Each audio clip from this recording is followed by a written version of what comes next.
I didn't make a sound when my phone rang at 6:37 in the morning. I was sitting at my kitchen table with my second cup of coffee, watching the light come through the window the way it does in October. Thin and gold and a little apologetic, like it knows it won't last much longer. My cat, Biscuit, was asleep on the chair across from me. The house was quiet in the way that houses are quiet when you've lived alone in them, long enough that the silence starts to feel like company. Then my phone rang, and everything changed. It was my younger daughter, Petra. Not a text. An actual call, which at 6:47 on a Tuesday morning already told me something was wrong before I even answered. Mom. That's all she said at first. Just Mom, in a voice so small, I thought for a moment I was hearing things. Petra, where are you? A pause. I could hear wind. I could hear a car passing somewhere. I'm at the parking lot behind the grocery store on Delwood, the one by the post office. I set my coffee down very slowly. Why are you in a parking lot? Another pause. And then, he changed the locks, Mom. I went to get the kids from school yesterday, and when I came home, the key didn't work. She was there. His mother was sitting in my living room when he finally opened the door, and she had a folder in her lap, and she told him I'd been stealing from his business accounts. She had printouts. She had everything. I didn't say anything right away. I've learned in 63 years of living that the first thing you say in a moment like that matters more than people realize. So I waited. I let her breathe. The kids are with me, she said.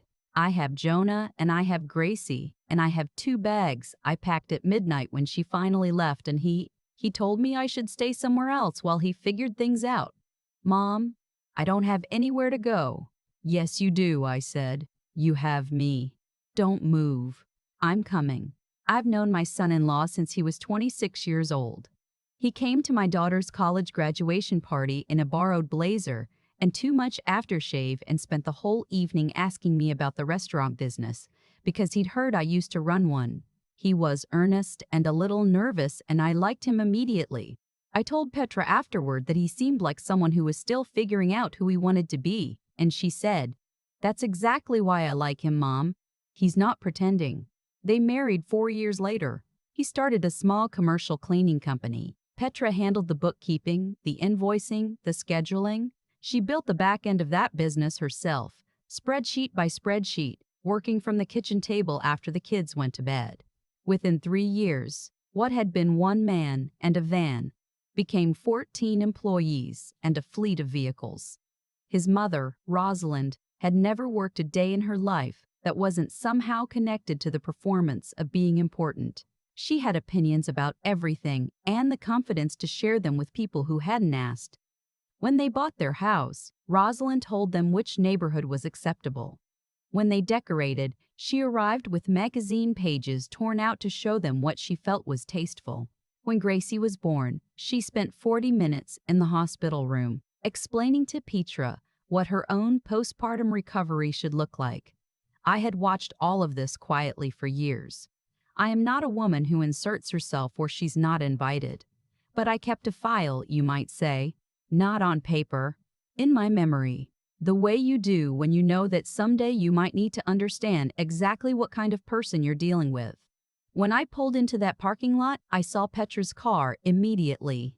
She was sitting in the driver's seat with Jonah asleep against the window in the back and Gracie on her lap, both of them in their coats, a duffel bag visible through the rear windshield. I parked and walked to her window, and she rolled it down and looked at me with the face of someone who has been crying for so long they've gone past the tears into something quieter and more exhausted. "Let's get them into my car," I said. We transferred the kids without waking Jonah. Gracie looked at me with solemn 8-year-old eyes and said, "Are we going to your house, Grandma?" "Yes, sweetheart." "Is Biscuit there?"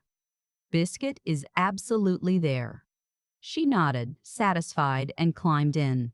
I drove them to my house, made eggs, let the cat do his work. Gracie followed Biscuit around the living room for 20 minutes while I sat with Petra at the kitchen table, and she showed me the folder. Rosalind's documents were detailed.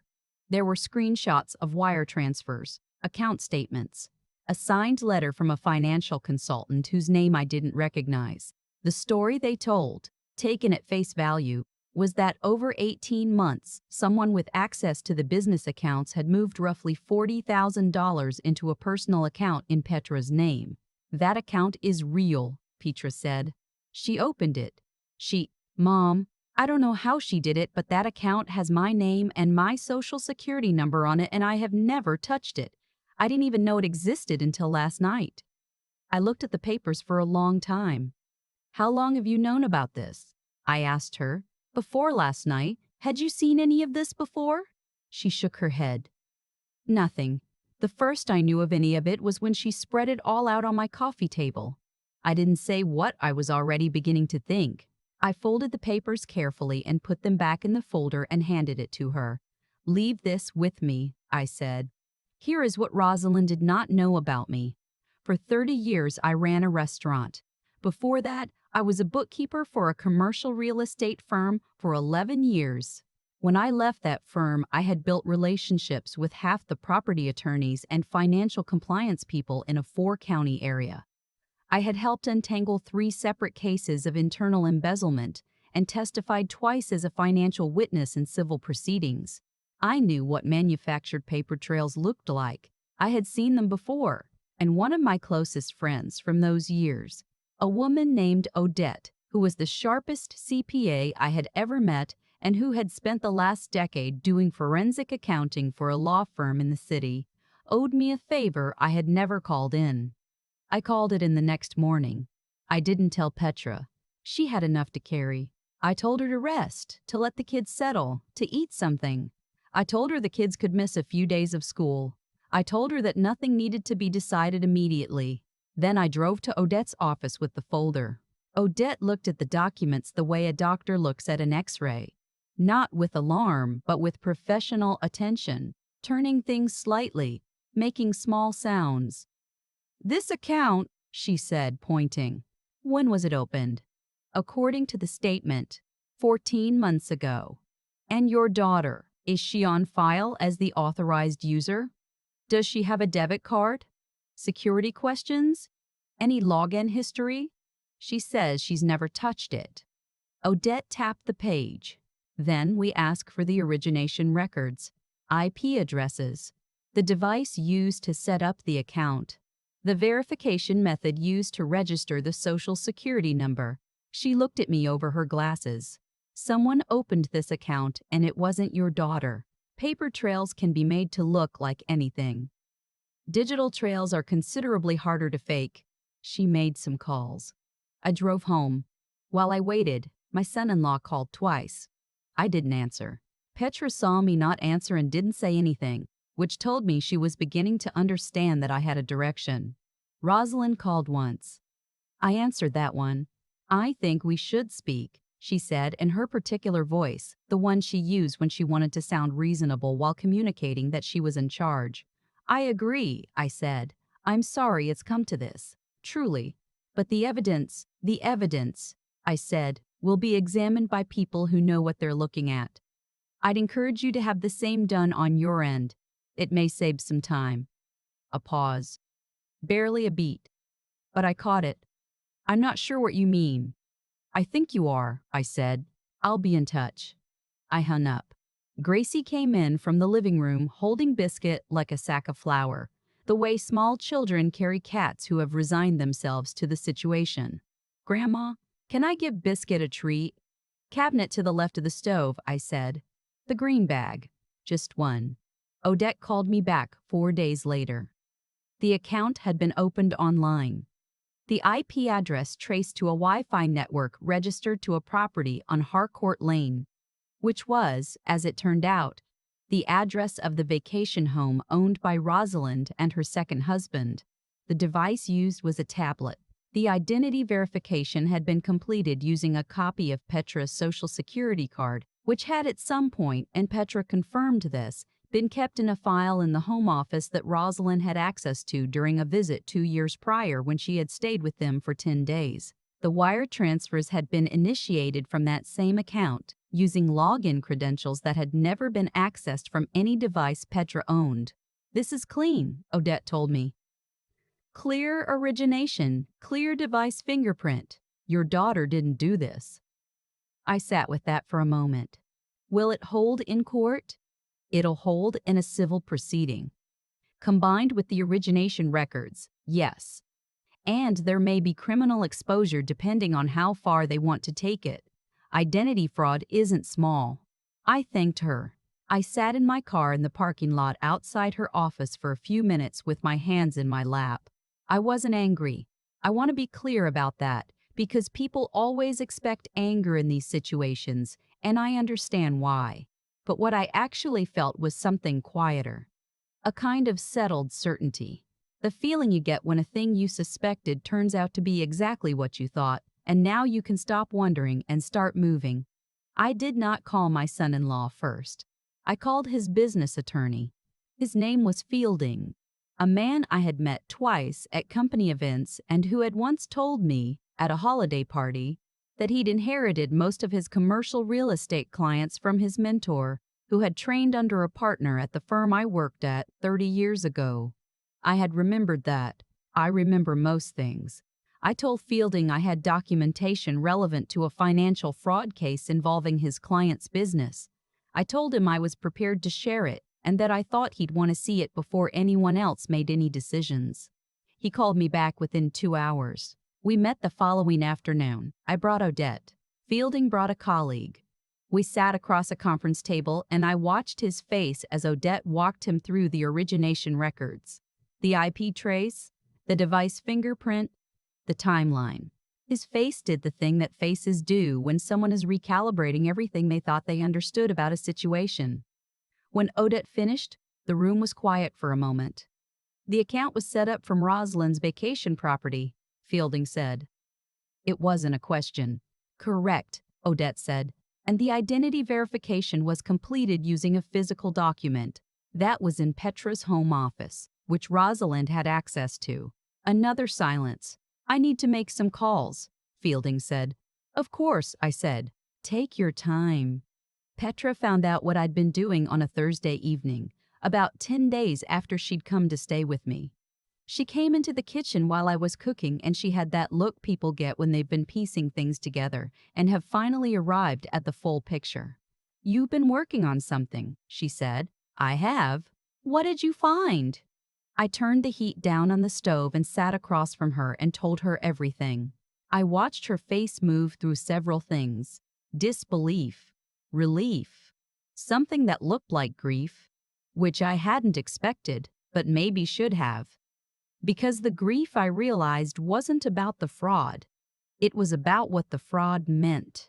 That the woman who had sat in her living room and called her a thief in front of her husband had planned it, had taken something of Petra's, her identity, her name, her credibility, and used it deliberately. That's a different kind of loss than being stolen from. He believed her, Petra said. It wasn't an accusation, it was just a fact she was still getting used to. He did, I said, and we'll see what he does now. What does now look like? It looks like Fielding presenting this to him. It looks like him having to decide what kind of man he wants to be. She nodded slowly.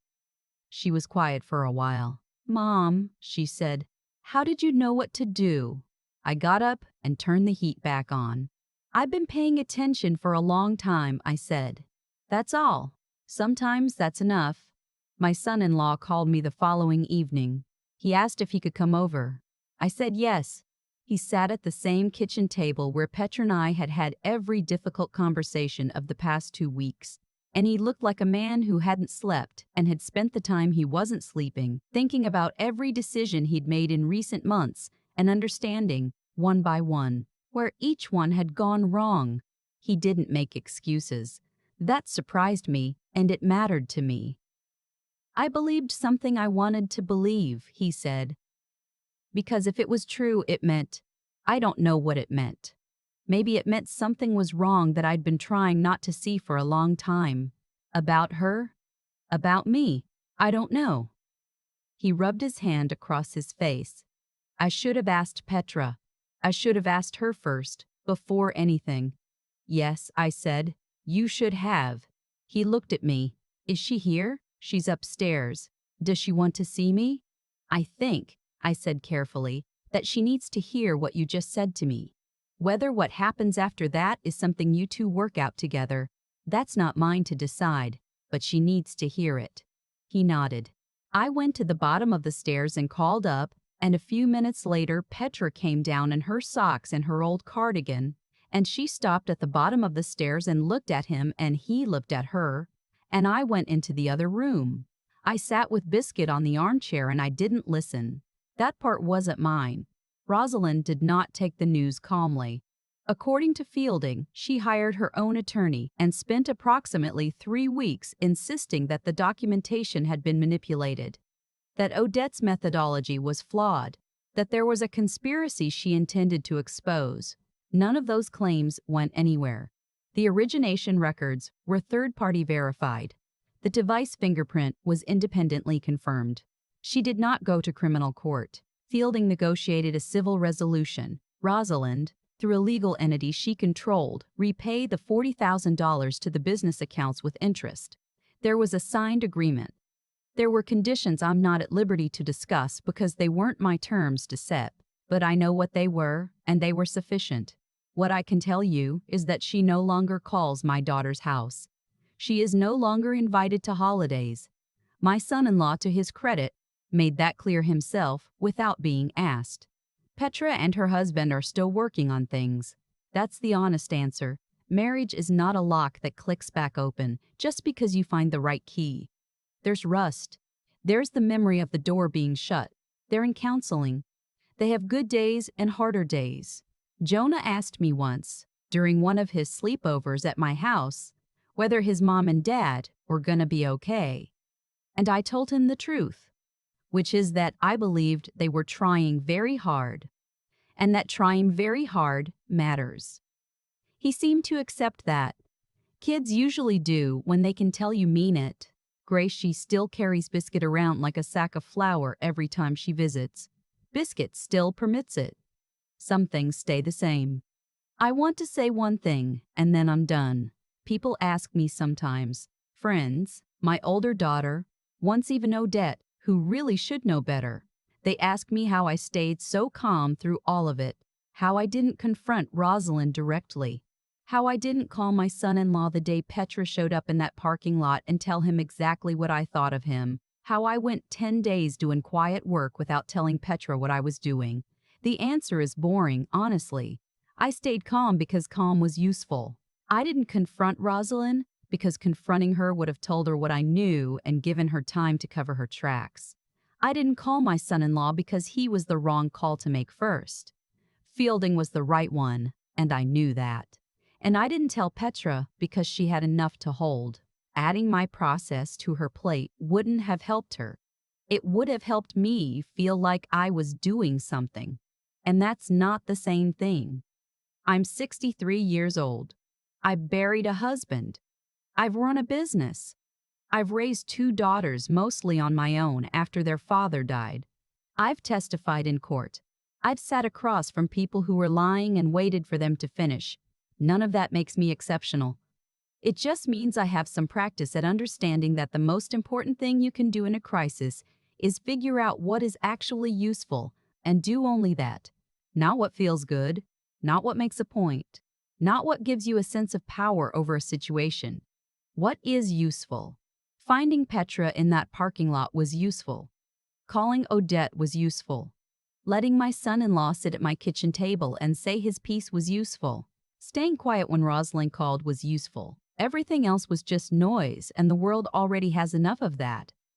I went back to my kitchen table the morning after it was finally, officially done. I poured my second cup of coffee. Biscuit was in his chair. The October light had shifted to November by then. Harder, cleaner, no apologies. I sat there and I watched the yard for a while. The way you do when you're not really looking at anything. Just letting your mind rest in the quiet. My phone stayed silent. That was exactly right. I've thought about Rosalind a lot since all of this was over. Not with anger, I want to be clear about that, but with a kind of tired curiosity. Because what she did wasn't impulsive. She didn't snap one day and do something reckless. She planned it. She gathered a document. She found a device. She opened an account in my daughter's name and moved money into it and then sat on that information for over a year, waiting for the right moment to use it. That takes patience. That takes a particular kind of focus. And what did she use all of that for? To push my daughter out of a house. To win a power struggle that no one else even knew was happening. To feel, I suppose, like she had finally settled something. That's the part I keep coming back to. The waste of it. The sheer, exhausting waste of intelligence and planning pointed at the wrong thing entirely. Because here's what I've come to believe. Not from any book or teaching, but just from living long enough to watch how things actually unfold. The choices we make in the direction of harm have a way of completing their circle. Not through magic, not through fate, but through simple mechanics. You build a false paper trail. Someone follows it back to you. You access records that aren't yours. You leave digital fingerprints. You spend a year orchestrating someone's downfall, and you never stop to ask yourself who else might be paying attention. Rosalind never asked that question. She never considered that Petra's mother had spent 3 decades in financial work. She never considered that the woman she dismissed as a background figure in her son's life might have the knowledge, the contacts, and frankly the patience to quietly dismantle everything she'd built. That's what pride does. It narrows what you can see. And what Petra did right, and I want to name this because she doesn't always give herself credit for it, was stay honest when dishonesty would have been easier. She could have panicked. She could have tried to explain or argue or confront. She sat in that parking lot with her children, and she called me and she told me the truth. That's not a small thing. Staying honest when you're the one being accused of lying takes a kind of quiet courage that most people underestimate. Resilience isn't loud. I think that's what this whole experience showed me most clearly. It doesn't announce itself. It shows up in the decision to make eggs for your grandchildren at 7 in the morning when your own heart is breaking for your daughter. It shows up in the decision to call the right person instead of the satisfying one. It shows up in 10 days of quiet work when the easier thing would have been to pick up the phone and start a fight you couldn't yet win. Petra is still putting things back together. That's honest. Some things take longer than others, but she's doing it with her eyes open now and her spine a little straighter, and I think that's worth more than a clean resolution would have been. She earned this version of herself. So did I, in my way. Grace She carried Biscuit around my living room again last weekend. Both of them seemed perfectly content. Some things, I'm glad to say, stay exactly the same.